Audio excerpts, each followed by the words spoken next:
Inquiétude. Bien sûr que nous avons des parents inquiets qui viennent nous voir. Et je peux même vous raconter cette anecdote. Il y a 2-3 semaines, j'ai vu une famille interpellée et inquiète. Ils venaient demander une copie de leur dossier et poser des questions. Je leur ai lu, nous avons lu même ensemble quelques extraits de ce dossier, des notes du personnel soignant. Il vomissait sans cesse, il a même vomi du sang. Il pleurait de manière incessante, la mère était épuisée, à bout. Et quand la mère a lu ça, elle m'a dit ben, « Je ne m'en souvenais pas, maintenant que... C'est vrai, maintenant je m'en souviens. » Alors je leur ai aussi lu les notes après l'intervention. L'enfant boit bien, dort paisiblement. Donc ça les a rassurés. Mais il est clair que beaucoup de familles nous envoient, parfois de manière agressive, je les comprends, des demandes de copies dans l'urgence compte tenu de leur inquiétude. Aujourd'hui, vous avez une explication, là, à ce qui s'est passé? Pas du tout. Absolument aucune explication. On se demande ce qu'ils ont fait, pourquoi ils l'ont opéré, c'est plein de questions. Le professeur Delatte aurait-il opéré pour l'argent? La réponse est non. Aucun des plaignants n'évoque des dessous de table et à l'hôpital des enfants, qu'on opère plus ou moins, ne change rien au salaire du médecin. Alors, opérait-il pour la gloire? Le professeur Delatte n'a rien publié sur les malrotations dans les prestigieuses revues médicales. Il n'est pas devenu le spécialiste mondial du problème. Mais pour certains, des considérations économiques auraient pu le pousser à ouvrir si souvent. Donc la Belgique, à cette époque-là, compte un nombre très important de centres néonataux. Et donc, il doit nécessairement préserver une masse critique de patients pour justifier ses budgets, pour justifier son statut d'expert, pour justifier le maintien de ses équipes, voilà, ce genre de choses. Ce journaliste soulève également une autre hypothèse qui fait froid dans le dos. Selon lui, le professeur aurait peut-être multiplié les opérations pour prélever des échantillons humains. On observe qu'effectivement, il collabore à d'importants travaux de recherche et de publication dans les années 90, en compagnie d'un chercheur du laboratoire d'Erasme, que ces publications portent sur les pathologies digestives et que dans le cadre de ces recherches, ils vont effectuer des prélèvements de tissus sains. Ça apparaît nettement à travers les publications.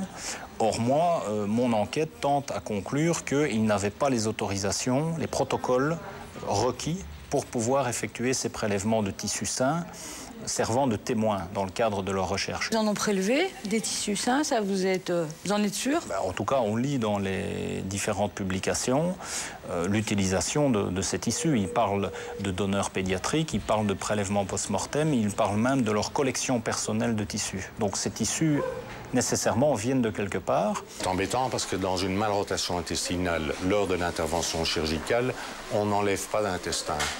Alors, on ne prend pas de biopsie et on ne fait pas de recherche. Donc ces enfants n'ont jamais été des cobayes?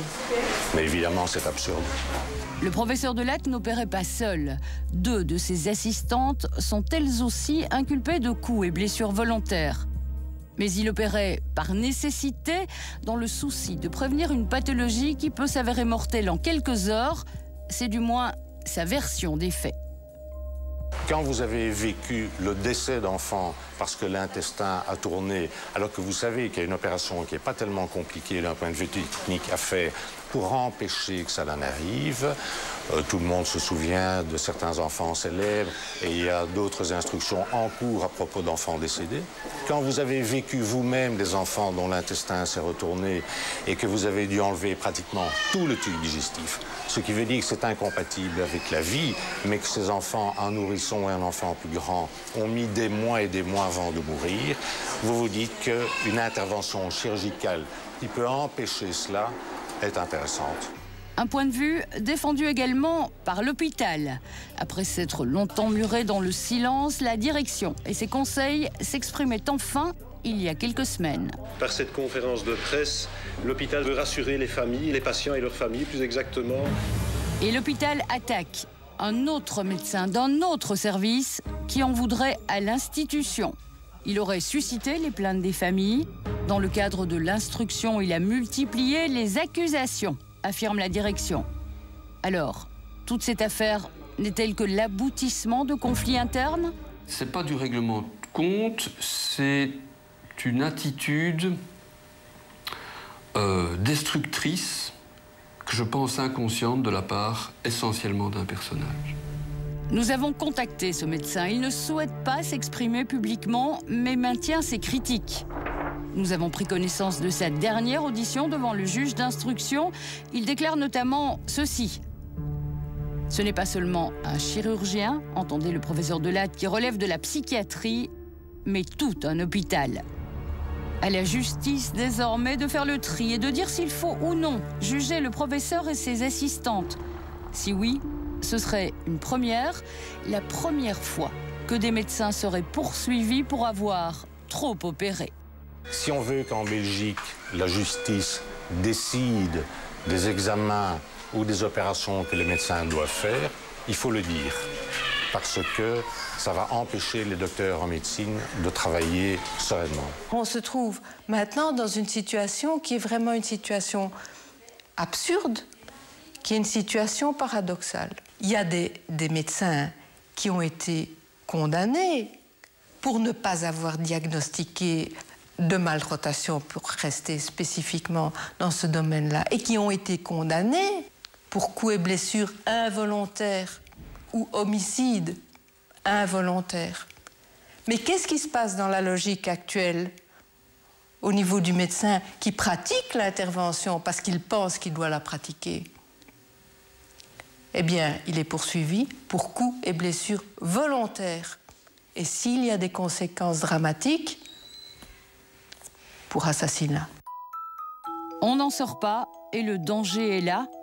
Martine, quant à elle, attend des réponses bien plus ponctuelles. La première chose qu'on veut savoir, c'est ce qu'ils ont fait. Notre but premier n'est pas, comme beaucoup disent, c'est dommages et intérêts. C'est d'abord, en premier lieu, savoir ce qu'ils ont fait à nos enfants. Et pourquoi ils l'ont fait? Et pourquoi ils l'ont fait? Dans quel but? Le professeur Delatte dispose d'un délai